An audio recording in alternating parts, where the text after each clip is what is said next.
여러분 평안하십니까? 오늘도 말씀과 함께 주님의 은혜 가운데 거하시기 바랍니다. 오늘 말씀은 이사야 59장 15절부터 21절입니다.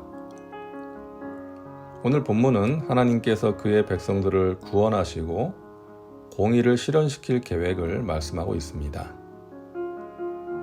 하나님께서는 이사야 55장에서 목마른 자들에게 값없이 돈 없이 나와 포도주와 젖을 사라고 초청하셨습니다.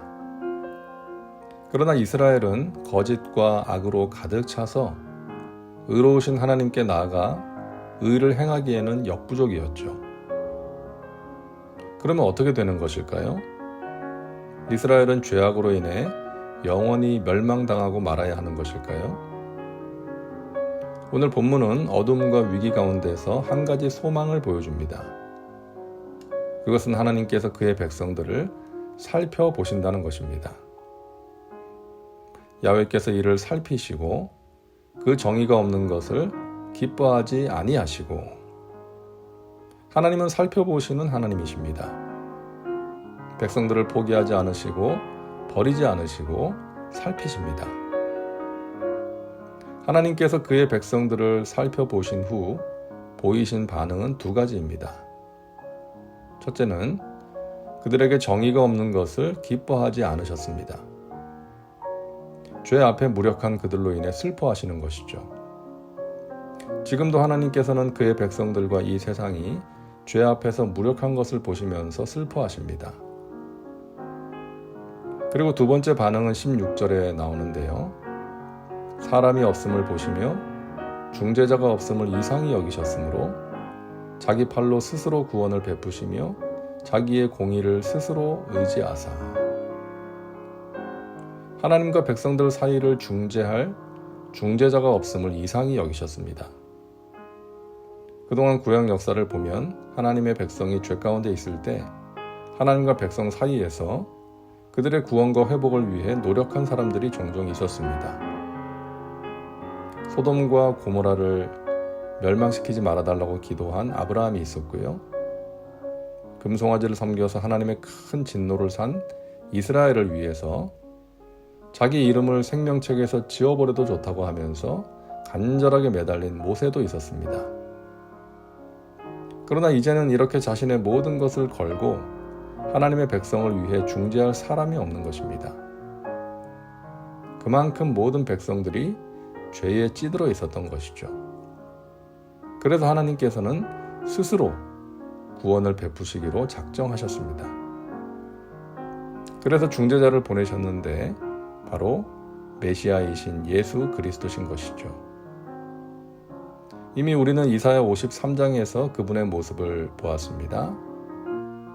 우리의 허물 때문에 찔림을 받고 우리의 죄악 때문에 상함을 입고 우리의 질고로 인해 슬픔을 당하는 고난받는 중재자 야훼의 종입니다.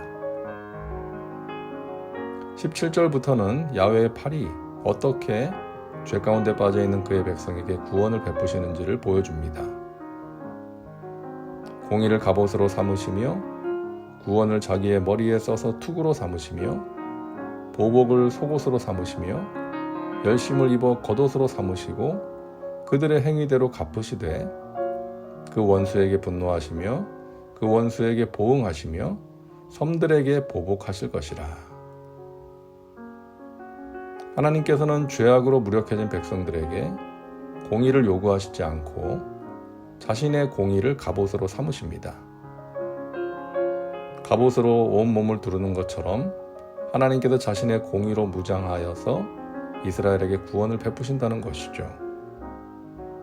공의는 어그러진 것이 올바로 회복되어서 바로잡힌 상태를 뜻합니다.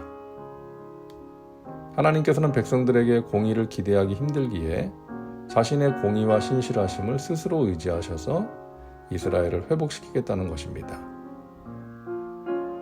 이사야 40장부터 55장까지 계속되어 온 하나님의 회복의 약속이 이루어지는 것은 결코 그들의 의로움이 아닌 그들과의 약속을 기억하시는 하나님의 의로움과 신실하심의 결과라는 것을 오늘 본문은 말씀하고 있는 것입니다. 마찬가지로 우리가 구원받은 것은 우리의 의로움이나 신실함이 아닌 전적인 하나님의 은혜인 것이죠. 우리는 스스로 의롭게 될 수 없는 존재이기에 하나님께서는 우리를 위한 중재자, 바로 예수님을 보내셔서 십자가에서 화평을 이루신 것입니다. 하나님께서는 원수들에게 분노하시고 그들의 행위대로 갚으실 것입니다. 여기서 갚다라는 단어는 빚을 해결한다라는 의미가 들어있습니다. 평화를 의미하는 샬롬과 같은 어원을 갖고 있습니다. 하나님께서는 원수들의 불의와 악행을 계산해서 그 빚을 해결함으로써 공의를 실현하십니다. 그 결과 하나님의 백성들은 평화, 샬롬을 맛보게 되는 것이죠. 오늘 본문에는 중요한 단어 2가지가 나오는데요. 이미 나온 중재자, 그리고 20절의 구속자입니다. 야훼의 말씀이니라 구속자가 시온에 임하며 야곱의 자손 가운데에서 죄가를 떠나는 자에게 임하리라. 구속자는 죄를 해결해 줄 존재입니다. 스스로 죄를 해결할 수 없는 인간을 대신해서 죄를 짊어지심으로 그 죄를 대신 속량하는 것이죠. 하나님께서 구원을 베푸실 때 그 구원을 맛보기 위해서 백성들에게 요구되는 것은 한 가지입니다. 바로 회개하고 구속자를 믿음으로 받아들이는 것입니다. 예수님은 이 땅에 중재자요 구속자로 오셨습니다. 인간들 스스로의 힘으로는 죄에서 벗어날 수 없고 죄의 근본적인 문제를 해결할 수 없기에 하나님은 독생자를 이 땅에 보내사 희생제물로 삼으신 것입니다. 우리가 사순절을 보내고 있는데요. 우리를 위한 중재자요 구속자로 오신 예수님을 깊이 묵상하는 시간 되시기를 바랍니다. 기도합니다. 사랑과 은혜가 풍성하신 하나님, 오늘도 말씀과 함께 살게 하시니 감사합니다. 우리의 죄를 슬퍼하신 하나님, 우리를 버리지 않으시고 우리를 위해 독생자를 중재자요 구속자로 보내주신 것 감사합니다. 그분의 대속으로 말미암아 우리가 죄사함을 받고 영원한 생명을 얻었습니다. 그 은혜를 기억하고 감사하며 살게 하여 주시옵소서. 예수님의 이름으로 기도하옵나이다. 아멘. 오늘도 말씀과 함께 은혜 가운데 거하시기 바랍니다. 여러분 사랑하고 축복합니다.